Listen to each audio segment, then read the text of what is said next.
Bharatiya Janata party Armoor పట్టణ శాఖ ఆధ్వర్యంలో సబ్ కలెక్టర్ గారికి ధర్నా మరియు మెమరాండం ఇవ్వడం జరుగుతుంది.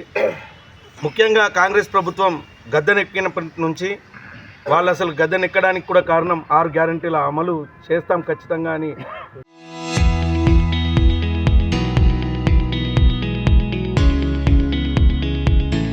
హామీలు ఇచ్చి పేద మధ్యతరగతి ప్రజలందరినీ నిర్దాక్షిణ్యంగా మోసం చేశారు.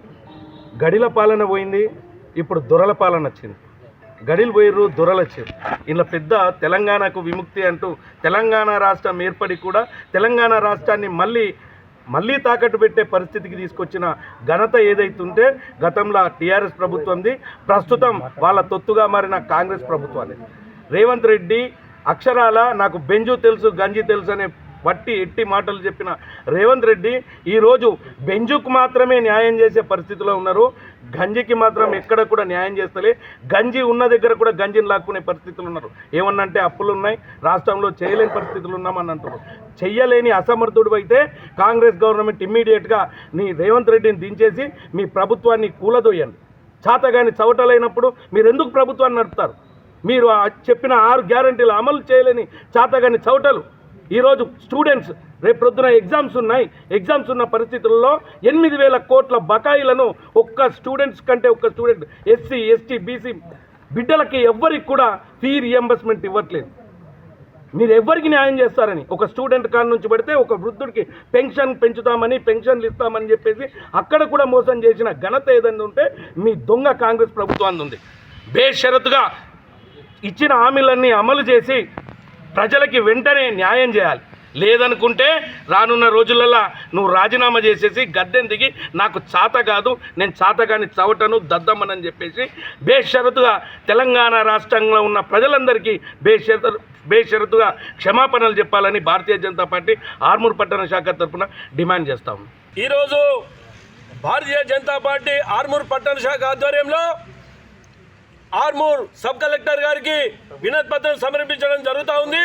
ఎందుకోసమంటే ఈ రాష్ట్ర ముఖ్యమంత్రి రేవంత్ రెడ్డి గారు ఎన్నికల హామీలు రైతాంగానికి గత ప్రభుత్వము పాలించినటువంటి కేసీఆర్ ప్రభుత్వము పెట్టుబడి భరోసాగా 5,000 ఇచ్చింది. మేము 7,500 రూపాయలు ఇస్తాం ఒక ఎకరానికి అని చెప్పడం జరిగింది. దానితో పాటు ₹1,00,000 మాఫీ చేస్తా అని చెప్పిండు. మీరు బ్యాంకులలో కొండ్రి, రైతులందరూ కూడా బ్యాంకులలోకి వెళ్ళి 2 లక్షలు తెచ్చుకోండి, మేము 2 లక్షల రూపాయలు మాఫీ చేస్తానని చెప్పినటువంటి రేవంత్ రెడ్డి గారు ఈ రాష్ట్రంలో ఫసల్ బీమా యోజనని అమలు చేయలేకపోతున్నారు. రైతులందరూ అనేక రకాలుగా చీడపీడతో కానీ అతివృష్టితో కానీ అనావృష్టితో కానీ నష్టపోతూ ఉన్నారు. కనుక కాంగ్రెస్ ప్రభుత్వం అధికారంలోకి రాగానే మేము ఈ రాష్ట్రంలో ఫసల్ బీమా యోజనని అమలు చేస్తానని చెప్పినటువంటి ముఖ్యమంత్రి ఇప్పటి వరకు మీరు ఇచ్చినటువంటి హామీలు 2 లక్షల రుణమాఫీ ఎక్కడ కూడా పూర్తి స్థాయిలో 2 లక్షల రుణమాఫీ చేయలేకపోయారు. ఒక పక్క అన్నమో రామచంద్ర అని చెప్పి ఈ ప్రాంతంలో నిజామాబాద్ జిల్లాలో 23,000 ఎకరాలు ఎర్రజొన్న పంట పండించినటువంటి రైతులు ఎర్రజొన్న పంట వ్యాపారస్తులు సిండికేట్ అయి రైతులు నష్టపోతూ ఉన్నా ఇక్కడ ఉన్నటువంటి జిల్లా యంత్రాంగం కానీ కాంగ్రెస్ సంబంధించినటువంటి ఎమ్మెల్యేలు కానీ ఈ రైతాంగాన్ని పట్టించుకునే పాపాన పోలేదు. ఇప్పటికైనా కానీ ఈ రేవంత్ రెడ్డి గారిని ఈ రాష్ట్ర ముఖ్యమంత్రిని ఈ కాంగ్రెస్ నాయకులను అడుగుతా ఉన్నా, మీకేమాత్రం రైతుల పట్ల చిత్తశుద్ధి ఉంటే మీరు ఇప్పటి వరకు రైతులకు పెండింగ్లో ఉన్నటువంటి బకాయి పడ్డ మీరు ఇస్తున్నటువంటి రైతు భరోసాని వెంటనే బకాయి పడ్డటువంటి రైతు భరోసాని వేయాలి. పూర్తి స్థాయిలో 2 లక్షల రుణమాఫీ రైతులకు ఇవ్వలేదు కనుక అందరికీ 2 లక్షల రుణమాఫీ ఇవ్వాలి.